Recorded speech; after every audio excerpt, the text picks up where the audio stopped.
and welcome to Talk This Way. I'm your host, Marcia Martin. Are you fascinated by the ability to influence others without them feeling like they're being sold to? Have you ever wondered what it takes to truly connect with others and inspire them to take action? In our modern world, persuasion is a skill that transcends simple sales tactics. It is a complex art that deals with human behavior, psychology, and the authentic connection between two individuals.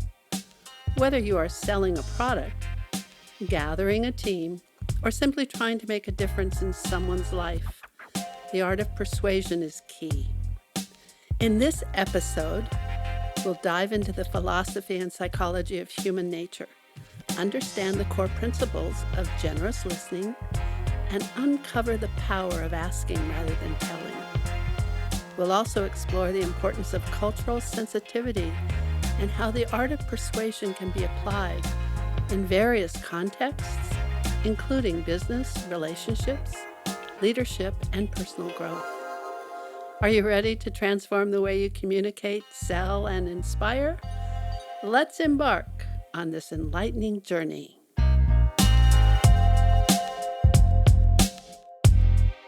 Great. So welcome everyone. As every month, we have an incredible speaker, expert, and guest at my speaker business community. And so we do today. It's a very special treat today.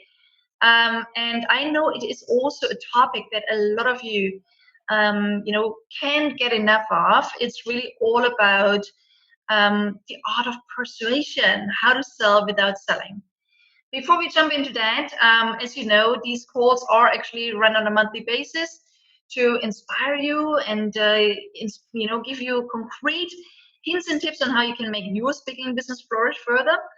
And as I said, today we have a very special guest and a very special topic because the art of persuasion, how to sell without selling, is critical for all of us as speakers, as entrepreneurs, because we need more skills than just be great speakers or mesmerize an audience.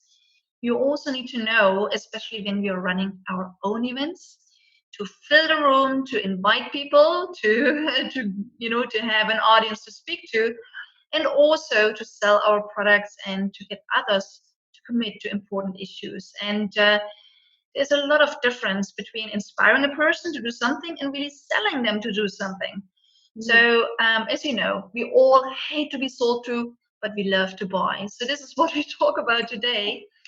And let me make an introduction to our really precious guest today. She's a great friend, and she's an inspiration to many for many years. She's one of the most prolific influencers on the who is who of the most innovative minds in thought leadership in the last 40 years. And she's running an executive training firm specializing in transformational leadership training and communication arts technology. And she's even, she's called Dame Marcia. She has even been knighted in 2008. And she has provided leadership trainings in Europe, South America, Africa, Canada, Mexico, Asia, and the US. And she has a who is who list of clients like Capital One, McCain Foods. She's right now working with Hard Rock International all over the world to train their teams. And she's worked at Warner Brothers and Intercontinental Hotels, many others. And she was personally mentored by innovative academic thinkers like Buckminster Fuller, that people like me only read about these days, and we quote him, but we never met him. So she has been mentored by him. Also, the people like Warren Bennis and Werner Erhard. And she was the vice president and founding member of EST. A lot of you know that today, known as Landmark Forum, where she was really, from the beginning, instrumental in taking the company from its birth moment, inception, to a graduate base of millions within only just a 10 years period, right? So, there's so much more to say about you. You've worked with, the who is who in the industry, like, people like Jen Canfield, Tony Robbins, Lynn Twist, Tjerf Icker, and many more have learned from you, worked with you. And it's amazing to have you with us today. So, Marcia, I know I could probably keep talking for hours about who you are and what you've done and the difference you've made. But let's get going on our topic today. So, welcome. It's an honor and pleasure for me and everyone here in our community to have you with us today. Welcome. Thank you so much. Just listening to your beautiful and very generous introduction, I'm really excited to hear what I have to say. Sounds like so am I'm really special. Oh, yes, you well, are. Thank you. Well, I have had a very unique experience in life, and I'm very pleased and honored to be here with all of you. And I've known Monique for many, many years, and I know her commitment to and her passion of making sure that speakers around the world are educated and that they have activities that can help them promote themselves and assist themselves in what they do. So I am honored to be a part of that particular program. I think what I'll do is maybe give you a little bit of insight in my background and how I view sales and persuasion and enrollment. And then maybe we can do a back and forth question and answer, and I can find out what most is exciting for each of you and what most of you would like to learn. And as you all come on, all your beautiful faces and new people, it's very nice to have you here. So welcome, welcome, welcome. My life started when I was a very young girl in terms of being on the stage and being responsible for leadership. I was barely 20, 21 when I met Werner Erhard, and I was in a class of his. There was 20 people, and it was about transformation, and it was about seeing ourselves in a new way and being responsible. And it was the first class he had ever taught, and there were, like I said, only 20 of us in that class. And previous to that, I had studied with my aunt, who is a clairvoyant healer and an esoteric astrologist. And so I have a very spiritual background. In those days, we didn't tell anybody that we were sorceresses or magicians or healers. We just knew what we were and did what we did. But I learned all about energy from her, and I learned about healing, and I learned about connection, and I learned about values, and I learned about commitment. So by the time I met Werner, I was enthralled with this class because I could see and I actually could have a vision that this particular teaching could be very instrumental worldwide in waking people up. And I was really excited about that. So pretty much I just started sharing with everybody that I met, everybody that I knew, how wonderful this was as an opportunity. And at our first meeting after the training, the 20 people came together again. And at that time, it wasn't like seminars today where we hold them in big seminar rooms and hotels and auditoriums. We were in a young person's apartment, and the graduates from the course were sitting in a circle on the floor, and Werner was taking us and telling us advanced ideas about the technology, and we could bring guests. And I had several guests there. And Werner went around the room, and he said to each of the guests, he said, "How did you get here?" And every single guest that night pretty much came from me. I think there were a couple people from someone else, but it sounded like this. One man said, "Well, I am a bus driver, and Marcia got on my bus." And she was just so lit up and full of life and vitality. And I saw that smile, and I just had to have whatever she had. And so she invited me, and I thought, well, whatever she's doing, I'm going to do. And then another woman said, "Well, I was in a restroom in a restaurant, and Marcia came in. She was so full of life and vitality and so just attractive in terms of inspirational that I wanted to do or have whatever she did or whatever she was having." And so she invited me, and I said, "Of course." And that was kind of like it for the first many years. I think Werner realized that he had a genuine person that was so filled, heartfelt about what we were doing. And so he made me the vice president and in charge of all the marketing. And that became 10 years of learning myself how to be a leader, how to be an executive, how to manage a team, how to be effective on a stage. I started off speaking to people from the desk or the dresser in the bedroom, because that's where we would have our guest seminars, and the guests would sit on the bed. To pretty soon we got small hotel rooms, and then pretty soon we got larger hotel rooms. And pretty soon, by the time I was leaving, I was filling the Cow Palace with 20,000 people. And by the time I left, we had millions of graduates worldwide, and I had 5,000 people working for me in my division of communication registration, and I was on the board of directors, and I was teaching others to do what I kind of did naturally, and then what Werner had taught me to do with a very specific technology. And that technology really is the technology of human development, how people connect, how people think, how our emotions work, what conversations we're in, and whether they're effective or not, how language works. So much. In addition to what turns a person on, what makes them want to do something. How can you go out in life and find out about other people's commitments and be so committed you want to be committed to what they're committed to? What is it about a person sharing? How can they share in such a way that they can get you or inspire you to be committed to what they're committed to? So that was my life. And then I took that technology and I really wanted to be in business, because those many 10 years I was in what we call education or service. I was teaching people, and I wanted to make a product and be a real businessman, woman, and find out, how one distributes. And I went into partnership with a woman that I adore now. She's passed away, a very talented woman named Laurel Birch. She was one of the most amazing designers, very celebrated for her talent. And we created a fashion jewelry company. And we used her designs. And then we imported silk from Japan. Then we imported mummy beads from Egypt that were 3,000 years old. And we got dyes out of France. And we got all of these amazing antiques from mainland China before China was open.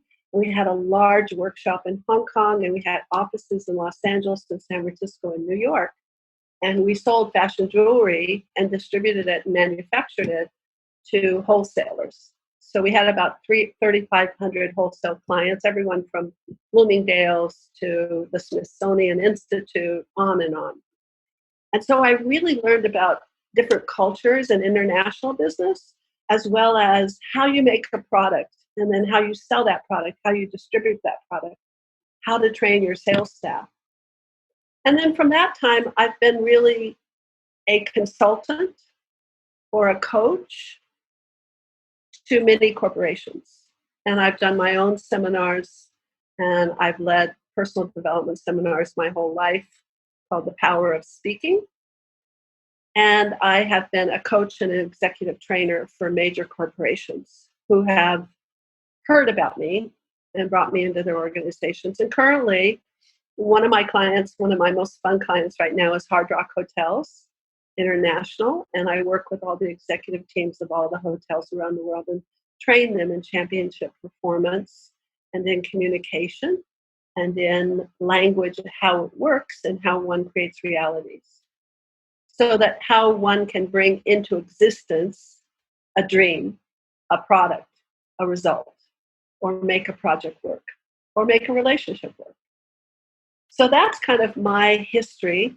I feel like I'm the most trained person in the world because of those first 10 years. And then I was so committed from that time on. Those first 10 years, I spent every day and night being trained. It was 24/7. I was in a seminar or a training or a workshop every weekend, every evening, or I was on the phone enrolling people to be in the seminar, or I was a guest seminar leader in front of a room talking about the training and enrolling people into the seminar, or I was learning myself. So I've been immersed in this technology of human development. And I've now trained over 350,000 people personally worldwide. And so that's a little bit about my background and what I've done.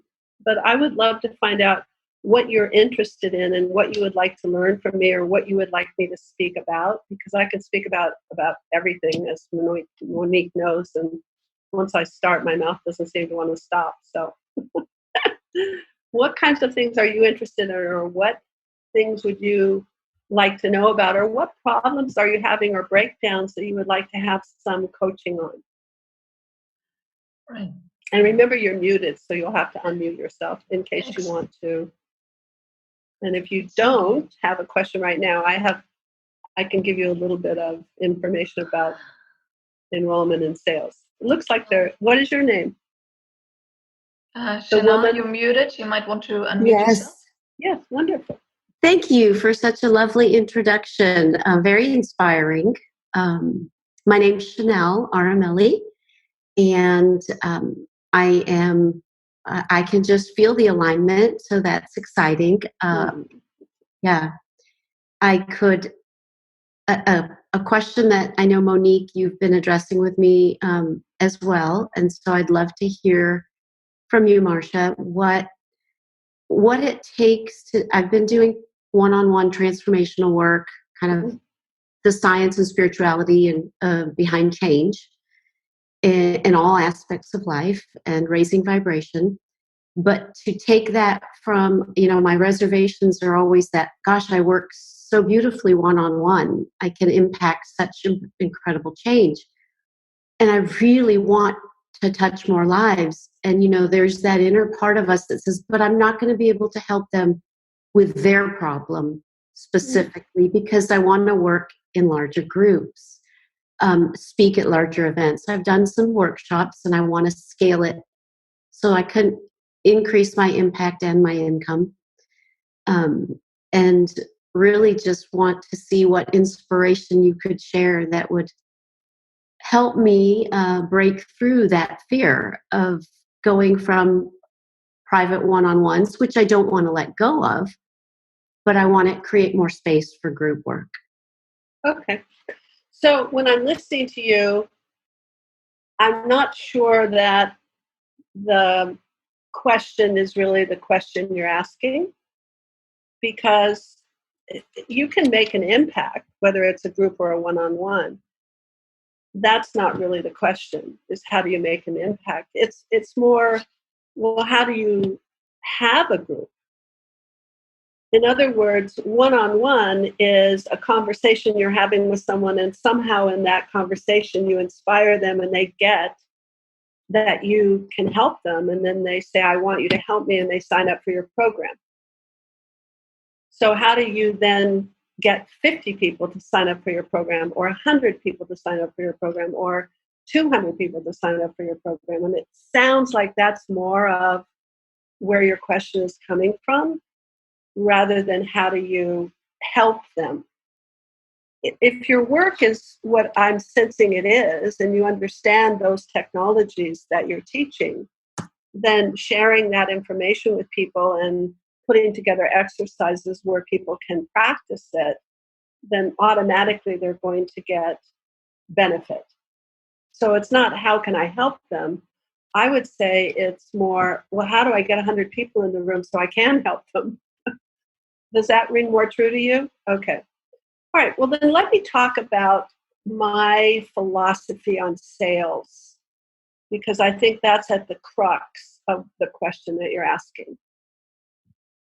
First of all, I can't tell you how many tens of thousands of people that I've come in contact with, and they say things like, well, I'm not a salesman.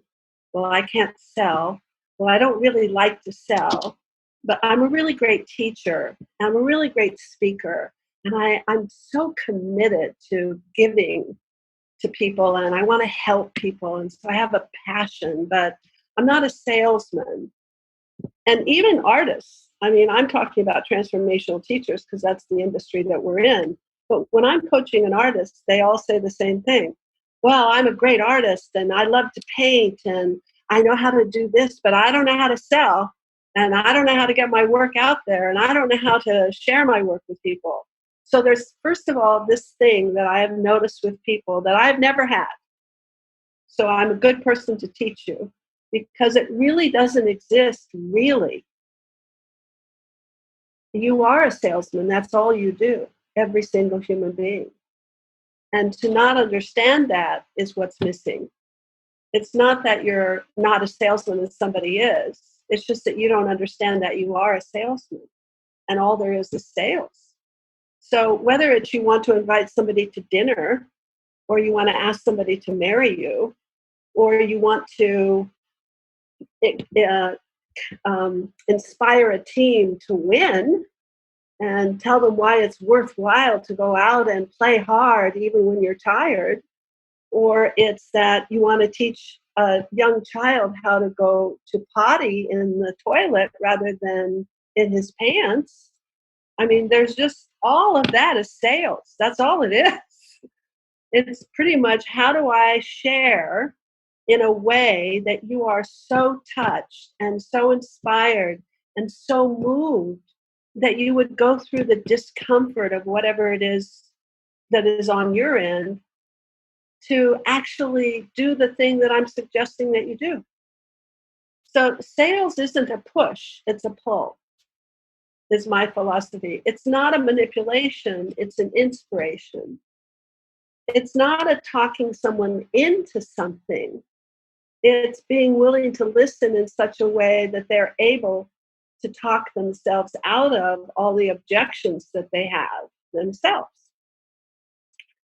So if first of all, if we just say life is, I always say life's a guest seminar. Because when I grew up and I was a young girl and we started creating Landmark, that's what we said. Life's a guest seminar. That's all there is. Life's a guest seminar. I'm selling something. I'm convincing somebody. I'm inspiring somebody. Life is a guest seminar. And so if you first could come from that place, conceptually and intentionally, that life is a guest seminar and I am selling something.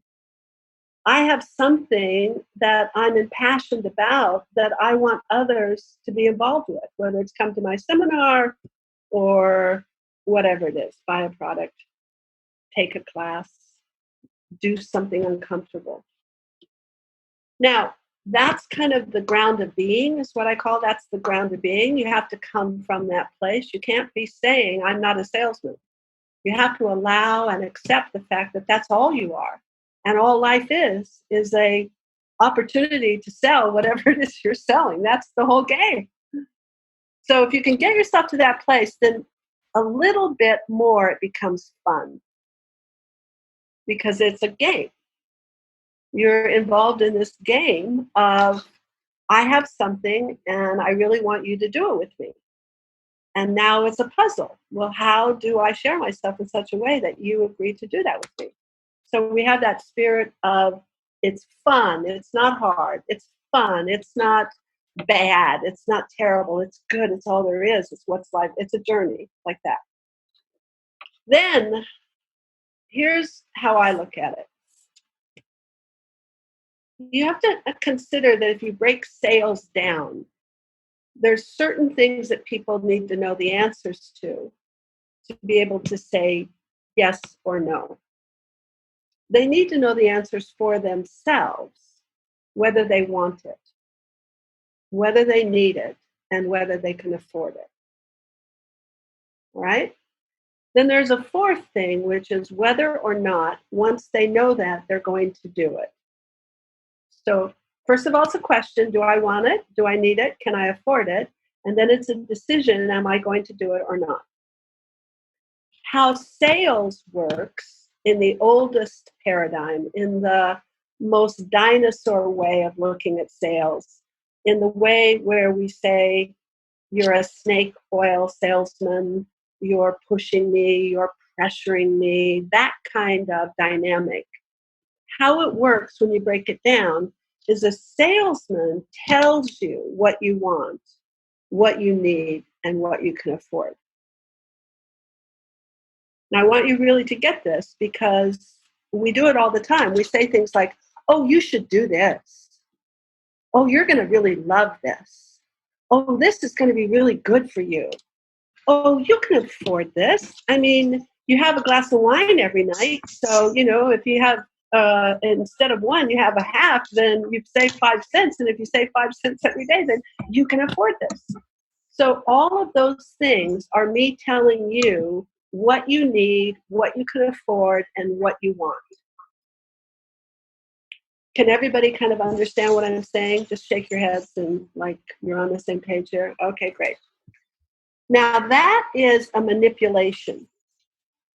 Because the truth of it is, as a human being, you can't tell anybody what they want or need or they can afford. That's called self-determination. It's something that each human being has to look for themselves and find out what's so about that for themselves. Now, here's where we come up against psychology and human nature. People don't want to look at that. It's uncomfortable. Why is that? Because to look at something, you have to go within. To look at whether I want it or I need it, I have to actually go within and consider, do I want it? Do I need it? Can I afford it? It's an inward process. It's not an outward process. Now, most human beings are filled up with fear and doubt and trauma and old incidents that they haven't handled. And so it's uncomfortable, and emotions and stress and all sorts of things. So whenever they go inside, it's not that much fun and it's uncomfortable. So why do I want to go inside and think about what I want when I go inside and I feel and I notice, wow, I don't know what I want. And, oh, I can't think about it now, what I want. And besides which, I'm really stressed right now. And that's a question I don't know the answer to. And it feels uncomfortable not knowing the answer. Are you with me now? Are you kind of feeling this process? Okay. So if you're going to get someone in touch with whether they want something or they need something or they can afford something, you're going to have the courage and be willing to be able to listen generously while they go through their shit, technical term. Okay? They're going to go through all of their discomfort, and they're going to give you all the reasons why they can't make a decision, why they don't want to make a decision, why they don't want to look, etc. And if you're not able to be centered and present and connected and can receive, then you won't be able to receive what they're saying with you. And the only way they can get rid of their shit is to have you listen and get it. So if you don't get it, and what not getting it sounds like this. Oh, well, but you should want it. Oh, but you shouldn't be that way. See, what you're doing is you're pushing back all the things they're trying to give you. And instead of receiving them and kind of putting over to the side and just acknowledging, oh, I get how you're feeling. Oh, I get what you're going through. Oh, I understand what you're experiencing. Oh, I'm here with you. I can feel that it's uncomfortable. Yes, I understand that. Yes, I understand that fear. Yes, I understand that doubt. Yes, until you empty them out, a lot like you would take a glass of water and pour it out so you have an empty glass. Human beings need to be emptied out so they have enough room to be able to look, to consider what they want, need, and can afford. All that other stuff is in the way, so they can't see it. They can't tell. And so to inspire someone and to be willing to listen to them when you allow them to look at choices it's uncomfortable. It's uncomfortable. So it comes down to, well, if you want to inspire someone, are you committed enough to really be able to listen to what they're saying instead of pushing it back? Well, here's the deal, though. The reason you're pushing it back is you don't want it in you, because when you start listening to them, it starts reminding you of all that shit that's going on with you. And so you'd rather stay out here too. You don't want to take it in. So that's the kind of problem we have. We have two full glasses, two full human beings. And so there's no space on either side to do any listening. And all things exist in space. So there's two real laws of communication. One is you have to be present, and the person you're communicating with has to be present. And think of all the times you just start talking and you don't even know if anybody's over there, and you're probably not there either. So mostly we don't even ask ourselves, hey, am I here? Or am I thinking about what I want to do next week? Am I really here, present when I'm listening to someone? Or am I putting together in my head what I want to respond? If I'm thinking about how I'm going to respond, I can't be present with what's being received. So that's the first law. You have to be present. Communication is going to take place. And the second law is there has to be space in which things can exist. So if you're going to receive something from someone, their feelings, their considerations, their thought process, their experience, you have to have space in which that can be received. And if they're going to receive what you want to share in terms of why you're excited about something and what your experience is, they have to have space. But the condition is mostly all of us are filled up and none of us do the work to create space within ourselves or do the work to really practice being present so we can be a generous listening for someone else to create space for them. I just happen to be an alien. I don't know if I'm an alien or I'm a unicorn, but my whole life has been about being trained for that purpose. I mean, literally, I've been in a seminar to be present and to genuinely listen very generously as part of my life purpose. So, for me, I don't think about things when people are talking to me. I'm listening to them. And when they're done talking, they have space and they feel good. Why did all those people say, I came because Marcia, blah, blah, blah? Well, because I was with them in a way that really listened to them and got them. And then I shared from my heart. Now, here's the other piece. So we've got generous listening, space, receiving, emptying someone out. That's a whole piece. Here's the other piece. Instead of telling people what they're going to get, what I do is I tell people what my experience is, authentically and from my heart. I share my experience. I don't know what they're going to get. I know what I got. I know what happened to me. I know what happened to my clients. I know what happened to the people that came to my seminar. I know what people told me they got. And when I share those stories, people are inspired. So I come from my experience and say what's so for me instead of telling them what's so for them. I don't tell them what they're going to get or why they want it or why they need it or why they can afford it. I share why I wanted it, how I got the money together, why it was important for me to be able to change my priorities, why I needed it. Now that makes you very vulnerable. Sharing yourself instead of telling other people what's going on with them, you see?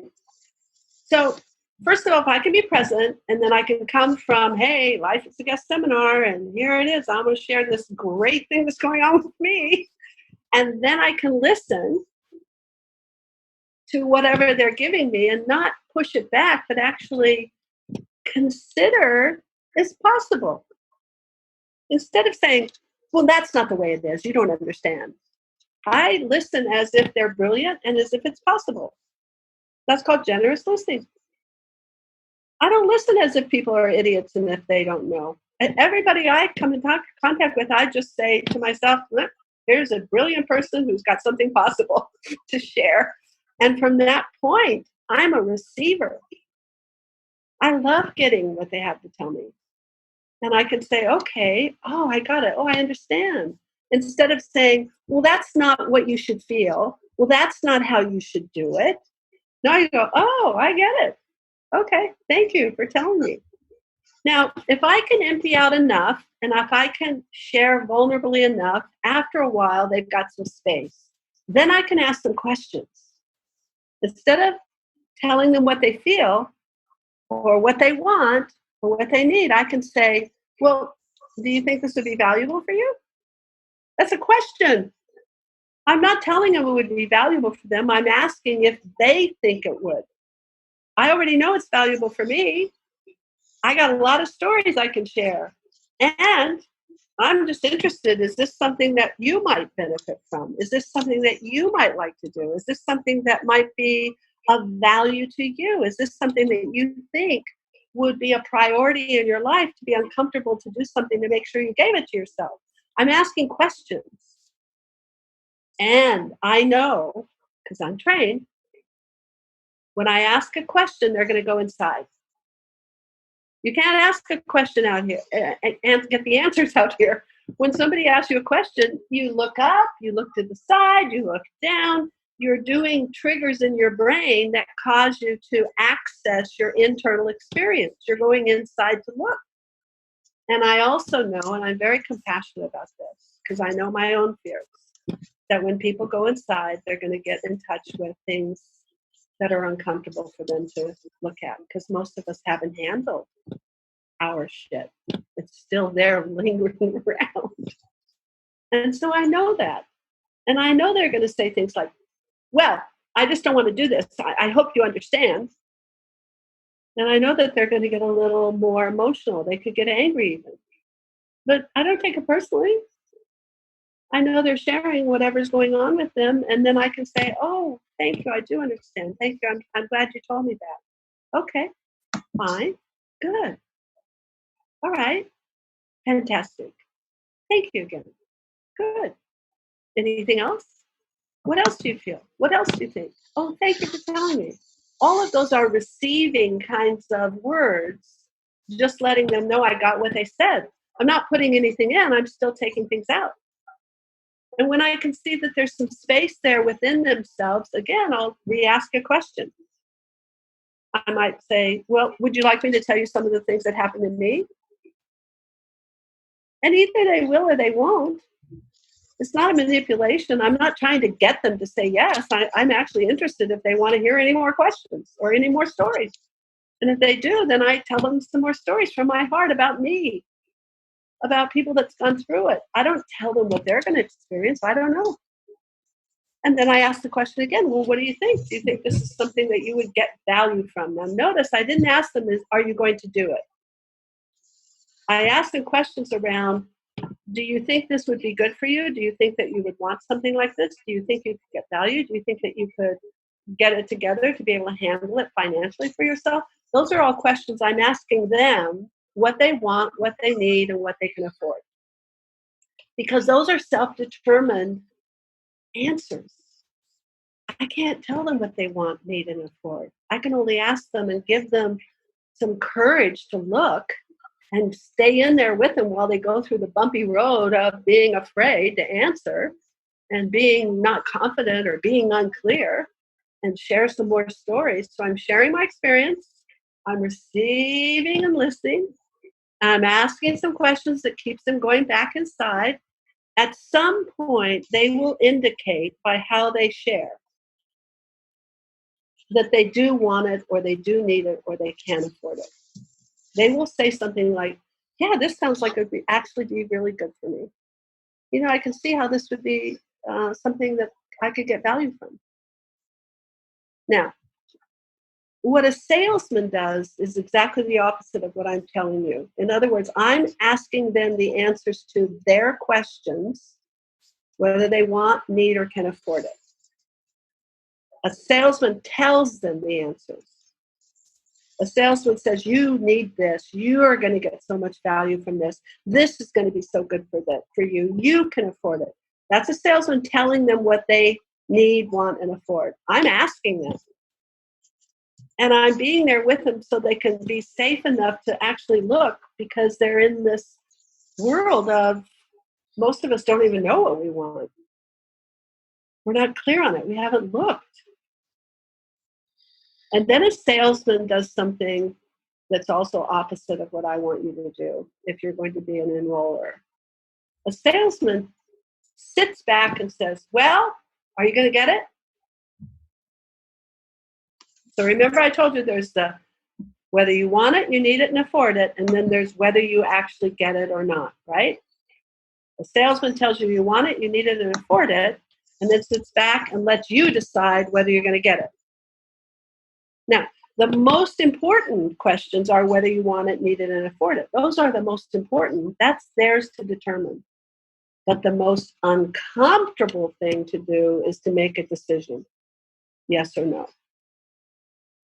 So what I do is once I hear that they want it, I just tell them what they need to do to have it.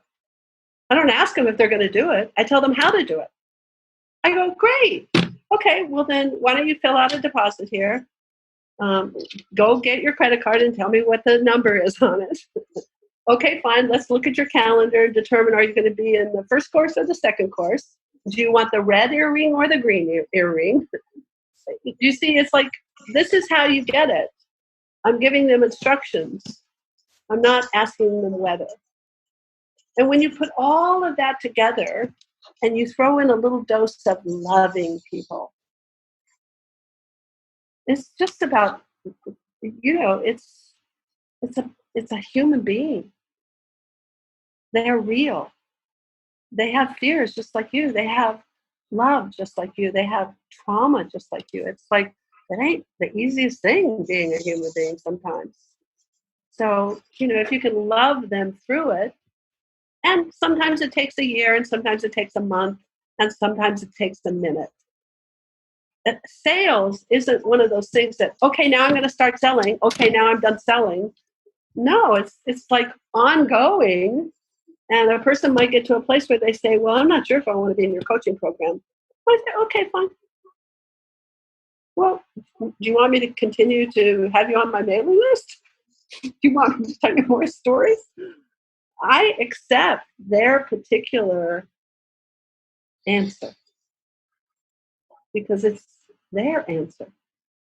I got to tell you, I had the most funny talk with a person I'm coaching the other day, and I'll just kind of show you what I'm saying in a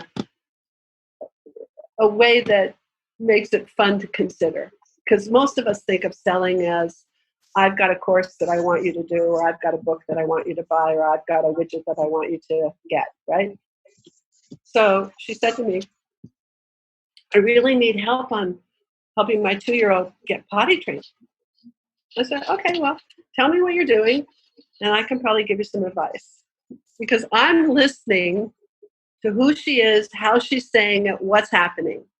And so in that, I can tell what's not working and what's working. And so she says, well, I go up to him at different times during the day and I say, honey, do you want a potty? And he says, yes. So I take him to the potty and I sit him on the potty and we wait. And sometimes we wait for half an hour, 40 minutes, and he doesn't potty. So finally I say, well, I guess you don't want a potty, right? And he says, no, I don't want a potty now. And then we get him off the toilet and we put his diapers on and then he potties. Okay. Anybody been in that situation with kids? Okay. So I said to her, well, when you're at work, does anybody come up to you and ask you the question, do you want a potty? I mean, does that happen? And she's like, well, of course not. Well, like, why are you asking him? Like, what's his answer going to be? He's 2 years old. He loves you so much. He wants to please you. And if you say, are you ready to potty? Do you want to potty? He can tell that you want him to potty and he wants to please you. His answer is always going to be yes. I said, why don't you just tell him something else? Why don't you say to him, honey, tell me when you want to potty. I'm not going to ask you. Just tell me when you want to potty. And then he will remember that or not, because he's a beginner. And so he'll make mistakes. Just like when you're a beginner skier, you don't go to the top, black runs. You start at the bunny hill and you fall down. And so he'll forget. And so when you notice he has potty in his pants, then you say to him, "Oh, honey, you forgot to tell me that you wanted to potty, right?" "Yeah, I did, Mom." "Well, that's okay. Why don't you try to remember better next time? So next time, just tell me when you want to potty, and then I'll help you." I said, and you can be sure the next time he's going to finally get to the place where he tells you he wants to potty, he's going to already have potty. But he's going to tell you, "Mommy, I want to potty." So he's making strides. And so then you can acknowledge and say, "You're such a good boy. You told your mommy when you wanted to potty. Now, next time, try to do it right before you potty. Just tell me before you potty. Would that be fun for you?" And I can even tell you stories about what I did how I figured out how to potty. You see, all I'm doing is I'm getting him to look inside and getting him to be aware and getting him to be present. I'm not telling him what's so for himself. And at some point, he'll come to me and he'll say, "Mommy, I have to potty," and it will be before he actually potties. Are you hearing what I'm saying? Is we treat human beings as if we have the answer for them, and we don't. From my point of view, we have questions. And sometimes when they answer, what they say is they're aligned with us. And then we know, hey, that's great. Maybe we can play together. Fill out this card, sign up. So I guess what I'm saying to you to answer your question is, I would look more about how many times you can offer your services and talk about it in such a way that you're sharing rather than figuring out how to help them. You already know how to help them. But you're probably a little bit shy of asking them to join you, right? So you can share what you do, though, and then you can say, "Is this something that you might consider yourself coaching?" And then the other part of your question I want to say to you, once you have a lot of people that you do one-on-one, put on an event for all of them. They will automatically enroll, and you will have a group. And you're smart enough and you're experienced enough that you'll figure out how to give them value in that format.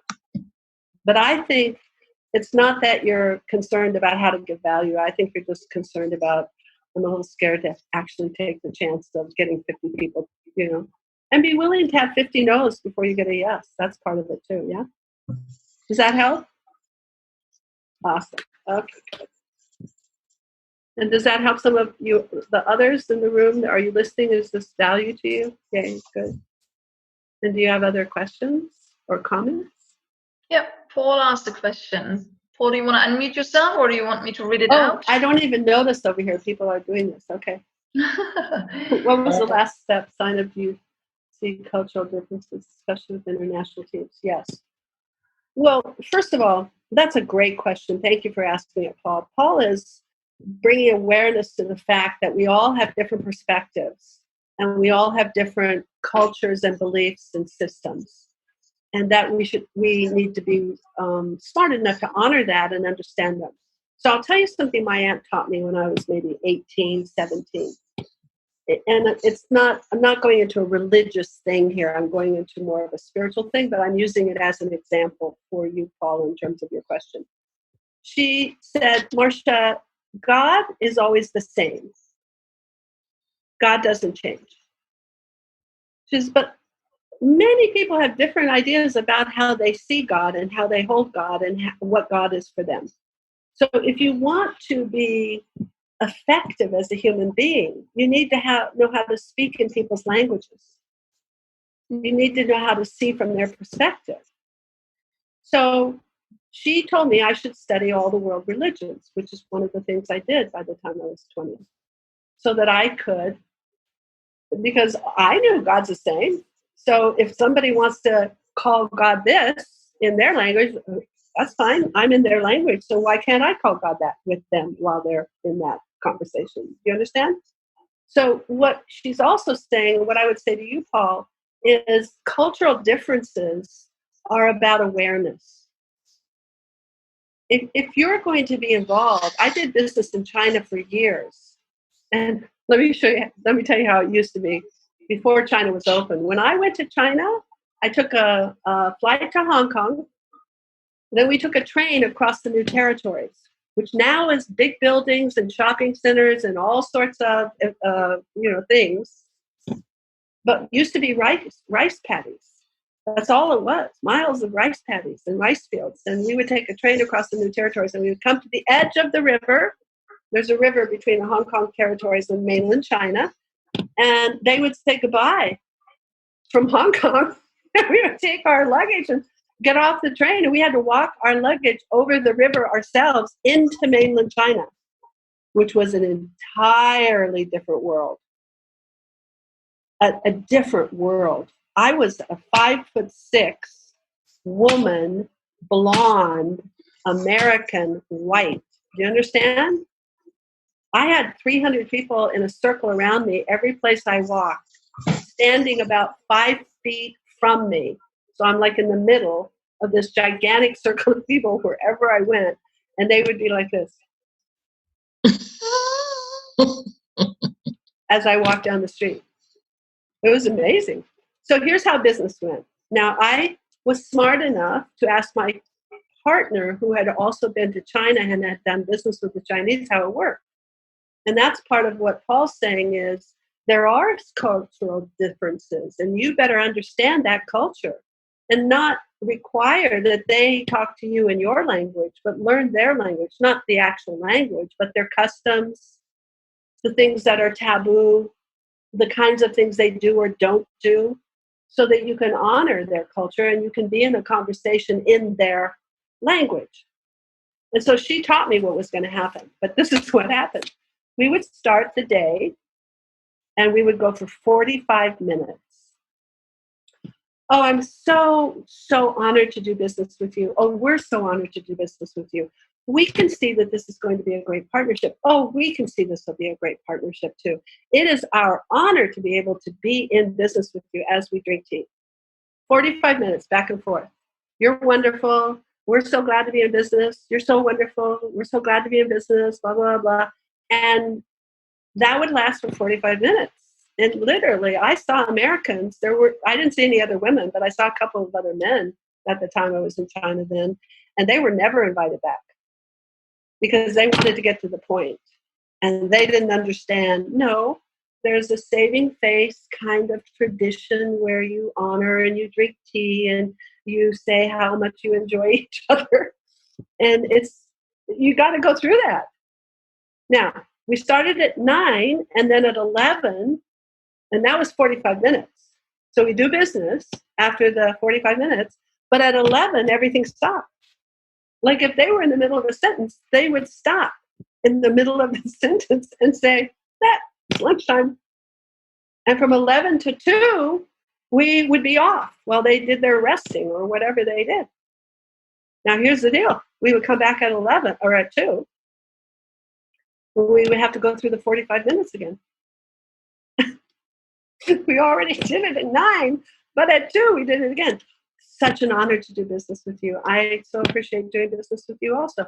Oh, this is so wonderful to do business with you. And you had to go through it until it came to and it took about 45 minutes to get there. Then you could talk business. And then at 4 o'clock, it all stopped again. So whenever I went to China in the early days, and it wasn't even Beijing then, it was Peking, we would have to go and stay 4 to 5 weeks at a time to get anything done. Now, here's the other thing that would happen.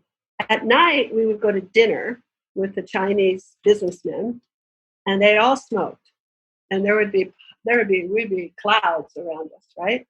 And you had 3 different kinds of wine and beer. You had a beer, a white Racina kind of thing that was just like kerosene, and then you had a red wine, like a plum. You had those 3 things. And the waiters would just keep filling them up.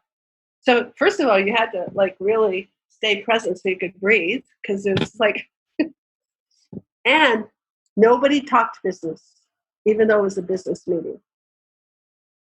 And you would sit through and talk about anything except business. And I saw more Americans than not, and more North Americans than not, and more Europeans even than not, make the mistake to bring up business before they brought it up with you. And at the end of the dinner, almost the very end, all of a sudden, like that, okay, here's what we want to do. We want to go into business. We want to have this contract. We want to deliver this. We want to have the distribution. We want to blah, blah, blah, blah, blah. And then we would toast. So if I hadn't understood that, I wouldn't have been successful. So I would say, Paul, the last step, do you see cultural differences or sign up, especially with international teams? All of this works, but then you got to throw in, and what is their language? What is their culture? What are their traditions? And honor that. I look at people directly in the eye usually, but not when I'm in Japan. You know, it's not, it's more of a nuance there. I can look up, you see? So I don't make them wrong about the way they do life. I want to collaborate and blend in. And then if I'm blending in with them and I can understand that, you know, I can't maybe ask them, is this something valuable for you? In the first conversation, maybe I have to wait 10 conversations before I start asking questions like that, because that's very personal. But if I am present and I'm looking at where the space is, what room is there for my next conversation or not, and how much generous listening do I need to do in the meantime, or be still and consider something different than I had thought, then the right thing will come up and I'll be appropriate in the moment. And that's what experts do, and that's what champions do. Champions don't think while they're playing. They play. And they play, and after a while, your mind and your body come together and you're in a zone. And so, you know, part of that zone needs to be you understand the cultural differences. Does that help? Or, oh, good. Yeah. Fabulous. Thank you. Marcia, do we have time for one more question, or do we need to start rounding it off? What's your time saying? Well, I do want to talk to you about something that I'm doing. Good. And go ahead. See if, yeah. So I'm in the last quarter of my life. I'm in a different stage than I can tell most of you are. And so it's just different now. You know, it used to be about a lot of different things. And now really it's about just giving it away and having it be that I leave the work that I have and it gets distributed and carried on to, because my mission in life has always been to make a difference and make this a better world. So about 2 years ago, I was coaching one-on-one, and this guy says to me, could you record this?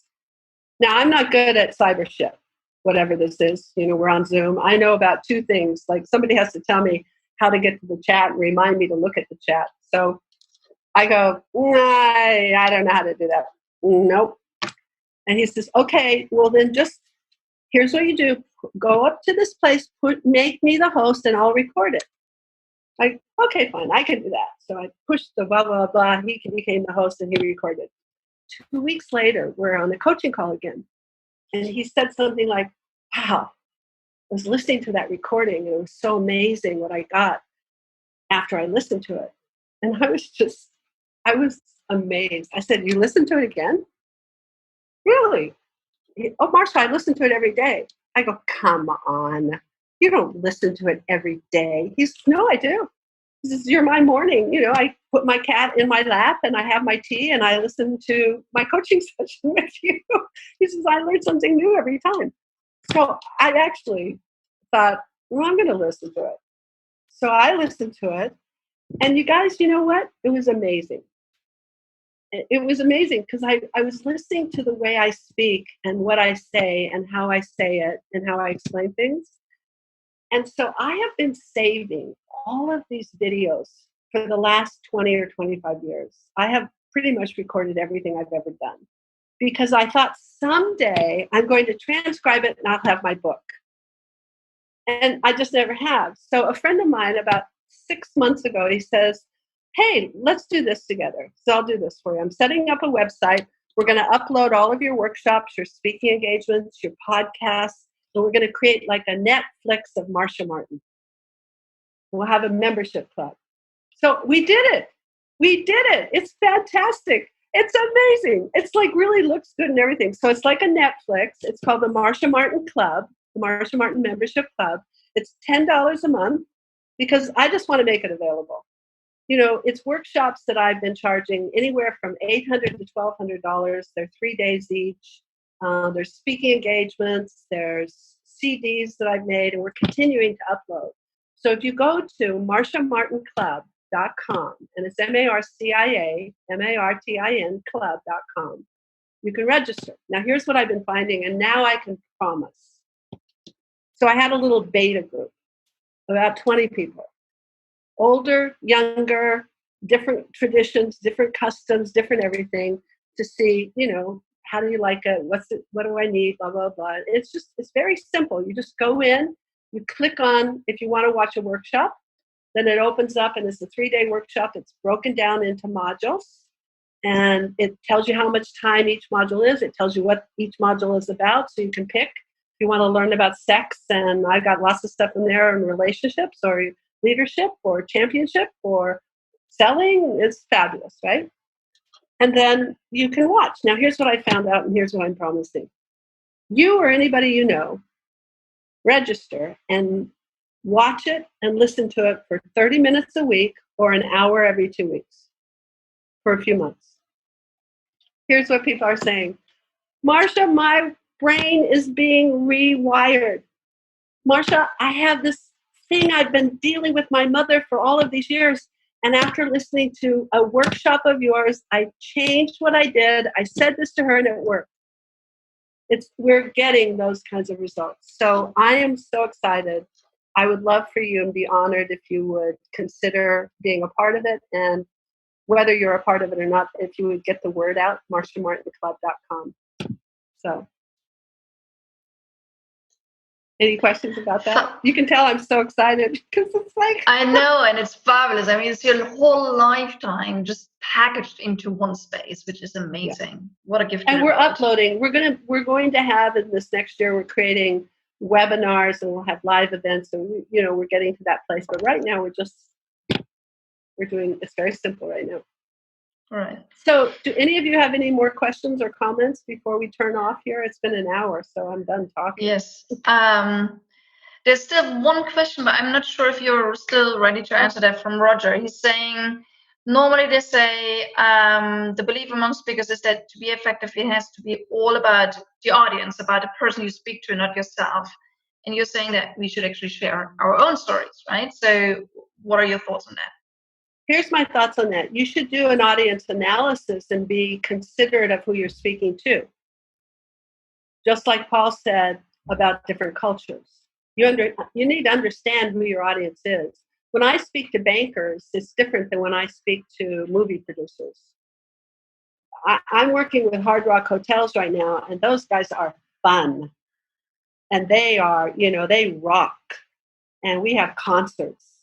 I mean, we were just at the Super Bowl with Jennifer Lopez. So, that's a different audience than, say, you have a library, a group of librarians.